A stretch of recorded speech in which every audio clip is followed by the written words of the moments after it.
দেখুন, বেশি দিন আগেকার তো ঘটনা নয়, পুলওয়ামার যে ঘটনা ঘটেছিল সেই সময় এই সরকারে, ডবল ইঞ্জিন সরকার, কারণ তখনও কিন্তু সেখানে রাজ্যের সরকার ছিল না জম্মু কাশ্মীরে, যখন আমাদের আধা সেনারা মারা যাচ্ছেন তারপরেও কিন্তু আমরা ডায়ালগই শুনেছিলাম।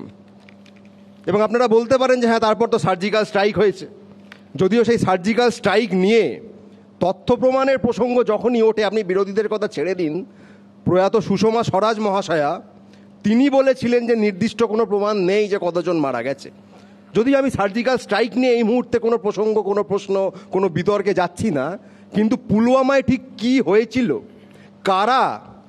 সেইখানে এই হামলা চালালো, কাদের ষড়যন্ত্রের কারণে হলো, কারা ঠিক এই ষড়যন্ত্রের পেছনে ছিল, আপনারা কেউ আজও জানতে পেরেছেন?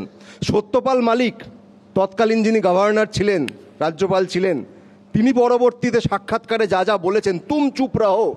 মাননীয় নরেন্দ্র মোদী তাকে বলেছেন তুম চুপ রহো, তার কোনো পাল্টা উত্তর কিন্তু বিজেপির তরফ থেকে আমরা আজও পাইনি। আমি আশা করব মাননীয় মন্ত্রী মহোদয় আজকে আমাদের সেই উত্তরটা দিয়ে জানাবেন যে পুলওয়ামায় এই তুম চুপ রহোর পেছনে আসল রহস্যটা ঠিক কী ছিল।